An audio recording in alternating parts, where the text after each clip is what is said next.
Remy, good afternoon. Yes, Lovely to see you. And yes, you've just got back from Argentina, and you are correct. now back ensconced in Liverpool, which is give us the story because there's an interesting story here. What is it? What's a Dutchman from Argentina doing in Liverpool making chocolate? Exactly. Well, so while we were, yeah, where do I start? I think best way to start is that we kind of escaped Argentina's lockdown, which was a very tough one.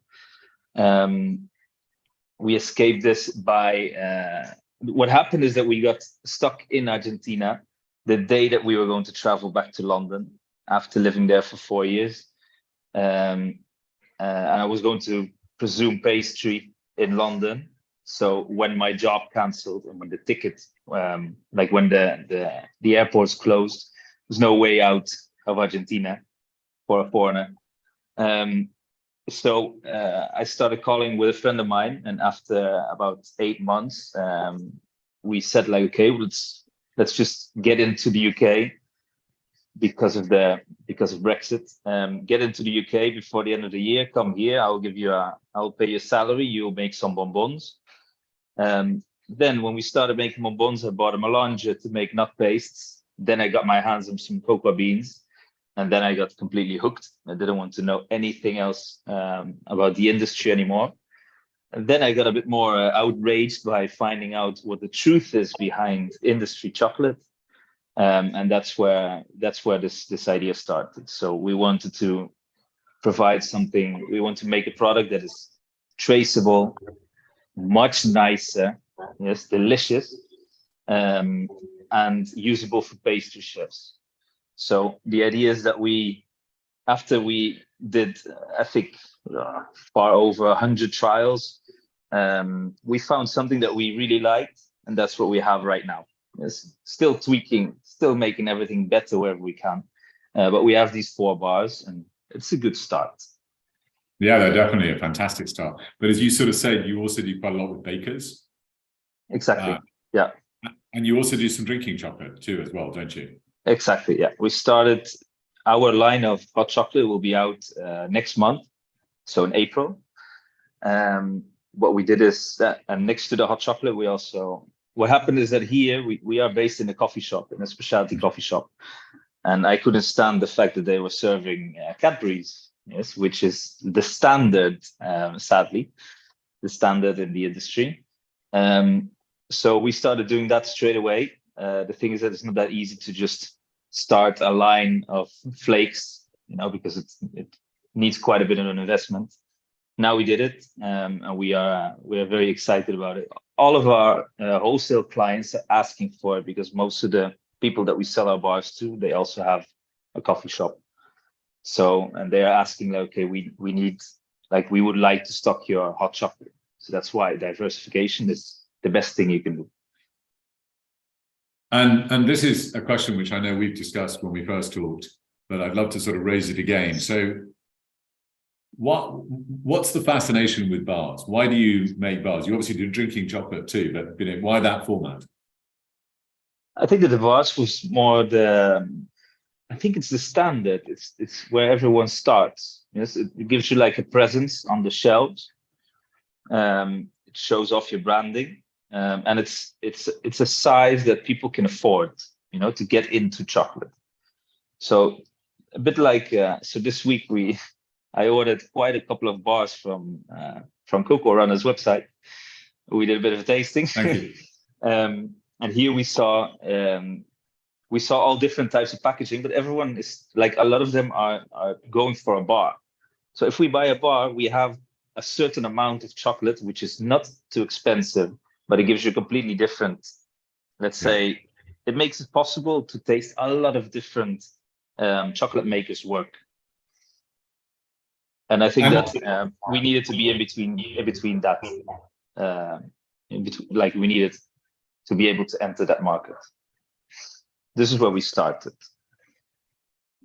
But I mean, again, I suppose one of my questions for you is, most people associate bars with the sort of, in particular confectionery bars, which clearly you're not.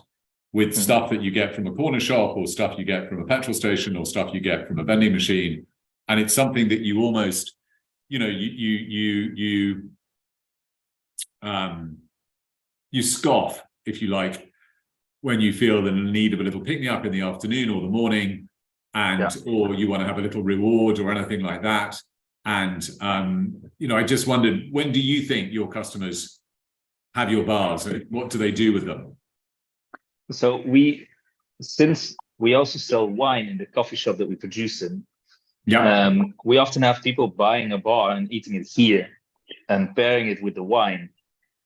No, so I find it very interesting, because then it's the only moment that we see people eating it. Yes, it's very obvious that people eat it while watching something, while they watch documentaries, when they watch TV. Not sure if this is I'm not sure if this is the best, like the best way of doing so. I would prefer a more mindful way of tasting chocolate, and get-togethers. That's the main answer we get from people.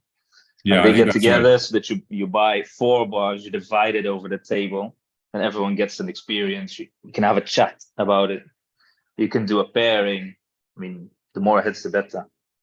Yeah, I think I think it's something which is a bit more mindful and savoring a bit. And how do you explain to your customers the difference between, you know, what you sort of call bean to bar, what we sort of call bean to bar, and mass confectionery? What do you think resonates with them when you're trying to explain it and describe it? So what happens? No, what we try to do with most of the people, I mean, there are people that come in, buy a bar, and they leave. Yes, it's as if it's a present. But the moment that we see someone, if someone asks a question, it's very easy for us to make a plate and let them taste our chocolates. And we have like a set tasting, which is versus another brand of chocolates. Yes, which of course is a different price range, but it is to open up the palate, to start to understand why this is more expensive, why this is ethical. Yes, the comparison makes it easier for people to understand why there's such a big story behind it, and why nobody talks about it. So we find this definitely the easiest way to reach a bigger public, because we just need to grab someone by the collar inside the shop who is already looking at the product. You need to invest at least 15 minutes of your time, but the moment that someone understands what we're doing, they're going to be, I said it, it's like a revelation. Yes, and they're going to talk about it to their friends, and that's, I mean, Liverpool is quite a community. Yes, it's not. I mean, you need to get in from word to word. How is it? Word to mouth. No. Yeah, word of mouth. Yeah. Yeah. You need to get chatting about it. People need to talk about you. Exactly. And I guess one of the great advantages you have is that, as you said, you're in a coffee shop, you're in a wine bar, where people anyhow are used to talking to people about their coffees or their wines. And so why not, you know, discover the other product, which is made out of a great ingredient? Exactly. It's exactly like that. And then, but how do you persuade when it's, you know, for example, you were saying that you sell to other coffee shops and to other people too. How do you help train them? So I think the easiest way is to invite them. Yes, we try to invite them to our coffee shops so that they can have this tasting session. So we also have a bit of we are able to take them out of their comfort zone. Yes, so that they come to a different coffee shop, see something else, be more relaxed, because they don't have to manage their coffee shop at the moment. I mean, we also did tastings inside the client's place. Okay. But it's harder. It's harder because I know how it is. If someone talks to me while I'm working, you know, I mean, you don't have your full concentration. So we try to invite people here and then give the complete story. And it's a very big difference in percentage of people going forward with the product. And how are you going to do it once you've conquered the whole of Liverpool? Well, we're not going to Are you conquer going the to whole sort of of? Liverpool. I think that it's better that other chocolate makers are also in Liverpool, because if you're able to, you need to have the comparison tasting. I mean, it gets more Yeah. interesting the more makers you have. So I think that the market is very broad. But how do you know? We also send samples out. I mean, we cannot travel. We cannot spend so much time traveling everywhere in order to do the tastings in other people's shops. So we send out samples. Yeah. Yeah. And then do you also provide pairing notes? I mean, so given that, you do serve alongside wine, how do you recommend that people pair your different, you've got 4 great bars, you've got dark milk, you've got a white, dark, etc. So how do you suggest that people pair those with either coffee or with wine? No, we don't suggest any of this yet. We didn't go down that path. No. But you find that people are quite happy when they're drinking their glass of wine to open up a bar. Exactly. Open up a bar. Exactly. Yeah, that's here. The thing is, we didn't bring that with our branding yet. I mean, it's not that we write it on our packaging what the best. No. I just what the wondered best. I just wondered if somebody was actually in the store and they sort of said, look, I've got a nice Argentinian red, Exactly. so they've got a nice Malbec. Which bar would you Exactly. suggest goes with that? Yeah, I would go. The thing, it's very possible to go with several bars, more than one. That's good. What I would do is the thing is that we have a lot of tests. So apart from the 4 bars that we have, I love showing people all the other tests of all the sample beans that we get. Especially because it gives you a bit of a, a bit more how the field is and which could be your next limited edition or an addition to the line. But yes, a Malbec, so a full-bodied wine with an enormous amount of sunlight. I think it would go best with a milk chocolate, with our milk chocolate. Yeah, I mean, I would dare to serve it with our dark chocolates. The thing is that the acidity. I mean, since we use Coco Camilli and we do a very light roast, it stays quite acidic. Yeah, it's quite bright. It's quite sharp. Exactly. I would eat that with something. I would drink something else with that. Yeah. Whereas the dark milk has sort of got the voluptuousness. Exactly. It takes your mouth much more. The milk, the how is it? The milk powder, the fattiness of it absorbs the wine much better. Yeah, it's a nice compliment, but they are sort of quite, they're still high in cocoa content, so it can still hold it up. Yeah. And I think that's absolutely right. So what other great plans for world domination have you got? So you've got world domination. You've got drinking chocolate coming on stream fast. You've got, you obviously, you as an ex-pastry chef, love to still make, great pastries. So do more of that. What else is up your sleeve that you're willing to talk about? I think it's endless. The possibilities once you are producing chocolate, because there are byproducts, there are waste products. There's so much you can do. I'm really interested in finding a good solution, like a good way to use the husk. So I'm working together with several bakeries, sending out samples of husk.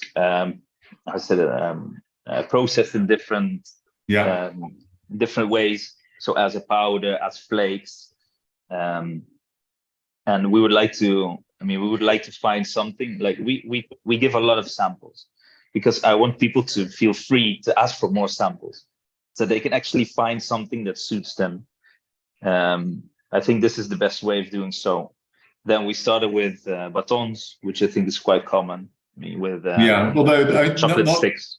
Yeah, the chocolate sticks for the baking. When you talk to bakers, how do you persuade them? Because your chocolate is obviously going to be, it's made with more care, it's made with beans, which you pay more for. How do you persuade them that it's worth upgrading from, couverture, mass processed, lots of They're already investing. I think the bakers are a lot more open for using bean to bar than pastry chefs. This is because they are already. Let's say that baking is much more focused on healthy eating, than pastry, and there's a massive gap. Yes, because in pastry often it is more about that it looks beautiful, and even though it has colorants, it's as if we don't speak about that. So I think that there's a massive gap. So I think that bakers are the ones that, they already invest in the best flour they can get, the nicest butter, and they source they better get ingredients. salt.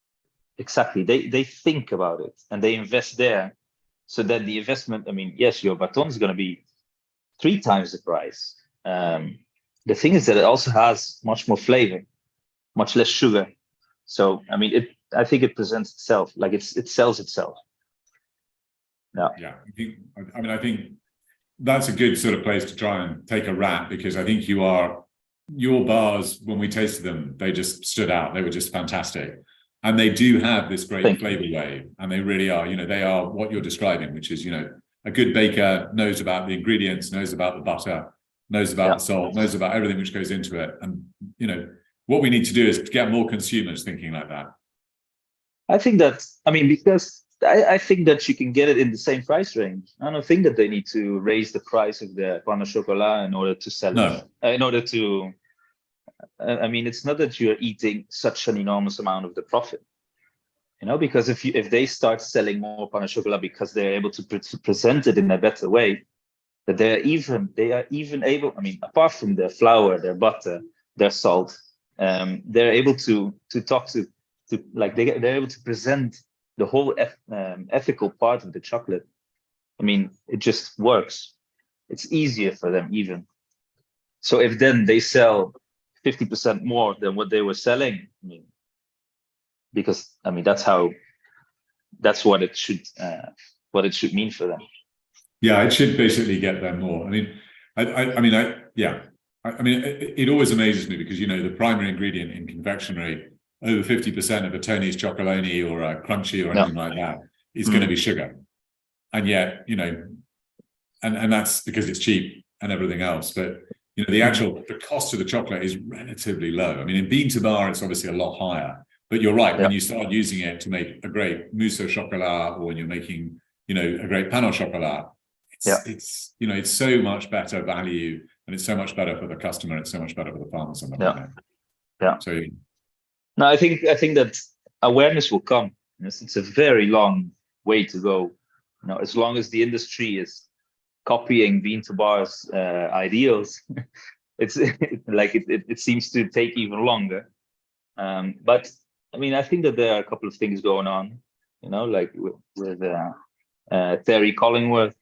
I think that, I'm not sure if you saw the chocolate war. I think that there are a couple of things changing now, and if journalism is going to pick this up, it might turn out very well for every single bean to bar producer. Yeah, I think that's what we need more of. Annalisa, for example, she does a lot of good stuff too. So exactly.